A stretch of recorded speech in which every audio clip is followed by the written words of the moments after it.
Doug Ford says his first moves as Premier will be to pull Ontario out of the carbon cap-and-trade system, saving Ontarians 4.3 cents a litre on gasoline in the process. They're gone, they're done, vowed the progressive Conservative Premier-designate, who assumes power June 29. Premier-designate Doug Ford, shown on June 10, made a vague threat Friday to regulate gasoline prices.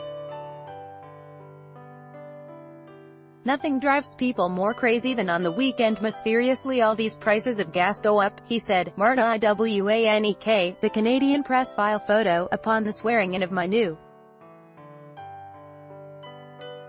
cabinet. "At the top of our agenda, the very first item will be to pass an order to cancel the Liberal cap-and-trade carbon tax," he told a news conference Friday.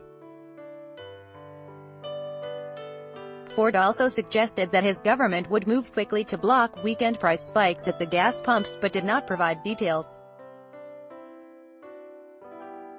Cap-and-trade system, which was implemented by outgoing Premier Kathleen Wynne's government, imposed a ceiling on greenhouse gas emissions by specified industries. Article continued below. Companies have been allowed to buy permits at quarterly auctions to exceed limits.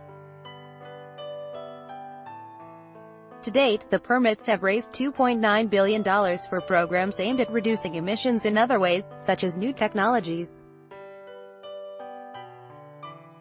Critics say Ford has not outlined how his government would fight climate change, offered no details on a promised orderly wind-down of cap-and-trade, or said whether the billions already collected from companies for emission permits in the coming years would be paid back from the provincial treasury. It was totally vague.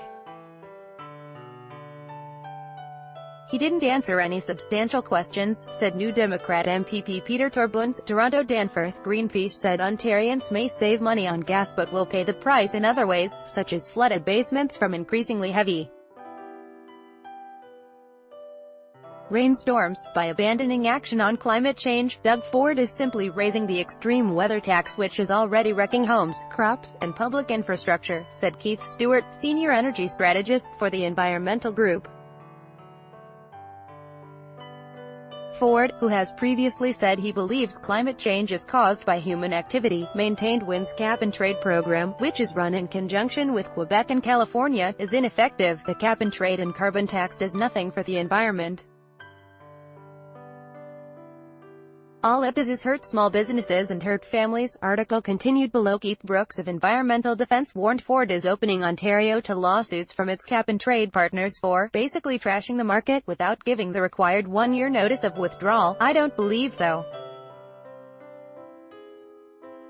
We looked into that, and we don't see a problem," countered Ford, who is also planning a $30 million court fight to block the federal government from imposing carbon taxes in Ontario.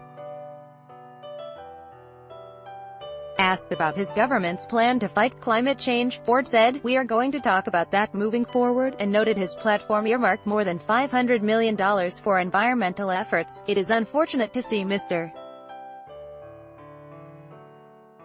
Ford's sloganeering in back of the napkin ideas continuing post-election," said Green Party leader Mike Schreiner, who was elected the MPP for Guelph.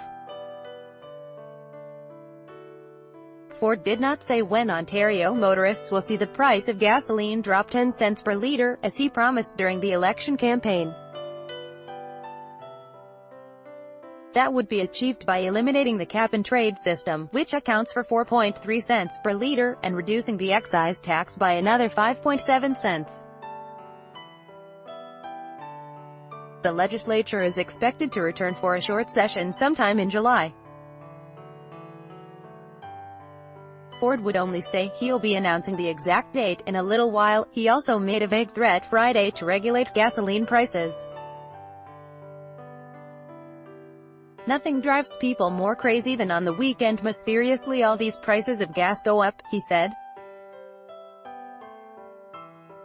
"The gas companies, I'm putting you on notice.